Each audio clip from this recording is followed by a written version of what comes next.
আসসালামু আলাইকুম। জান্নাতুল লাইফস্টাইল আপনাদের সবাইকে স্বাগতম।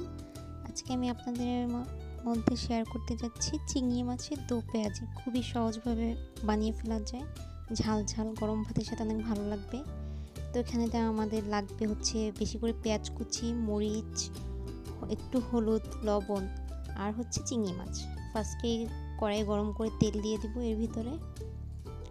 এরপর হচ্ছে চিংড়ি মাছের সাথে হালকা একটু হলুদ, মরিচ আর লবণ দিয়ে মাখিয়ে এটাকে সুন্দর করে ভেজে নেব। এই যে দেখতে পাচ্ছেন আমি সবগুলো মাছ আস্তে আস্তে তেলের ভিতরে দিয়ে দিচ্ছি গরম তেলের মধ্যে।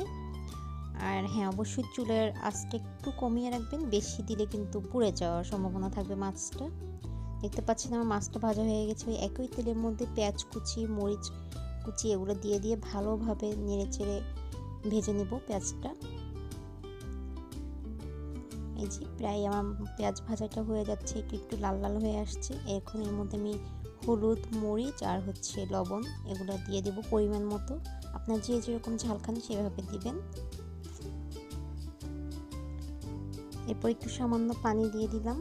এখন ভালো করে মশলাটা আমি কষিয়ে নিব খুব সুন্দর করে, যাতে হলুদ মরিচের কাঁচা স্মেলটা না আসে।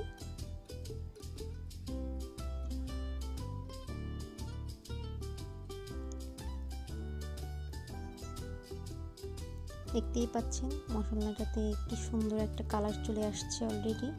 এটাকে পুরোটা ওই যে পানি শুকিয়ে কষিয়ে নিয়েছি। এই পর্যায়ে হচ্ছে আমি আবার নেড়ে চেড়ে পানি দিয়ে দিব পরিমাণ মতো। পানিটা দেওয়ার পরে কিছুক্ষণ নাড়াচাড়া করে অপেক্ষা করবেন যতক্ষণ না পর্যন্ত পানিতে ব্লকটা আসে। ব্লক আসার পরে আপনারা হচ্ছে তার কিছুক্ষণ পরে আস্তে আস্তে সবগুলো মাছ ঢেলে দিবেন, চিংড়ি মাছগুলো। এটা খুবই সহজ একটি রেসিপি, বানাতে হচ্ছে আপনাদের সর্বোচ্চ 2 থেকে 3 মিনিট লাগবে, কিন্তু খেতে অনেক মজা হয়। বিশ্বাস করুন, একবার বানিয়ে দেখতে পারেন। আর অবশ্যই আমার চ্যানেলটা লাইক, শেয়ার, সাবস্ক্রাইব করে আমার পাশে থাকবেন।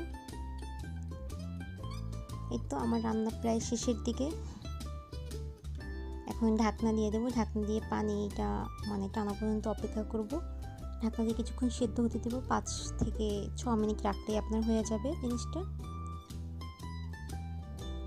এই দেখেন খুব সুন্দর লাগতেছে দেখতে চেহারাটা।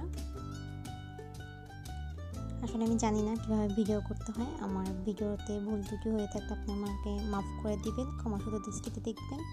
আর কেমন ধরনের আপনার ভিডিও দেখতে চান সেটা অবশ্যই আমাকে কমেন্ট করে জানাবেন। এই যে দেখুন এই পর্যায়ে আমার মাছটা অলরেডি রান্না শেষ। এখন আমি একটা সুন্দর বাটিতে পরিবেশন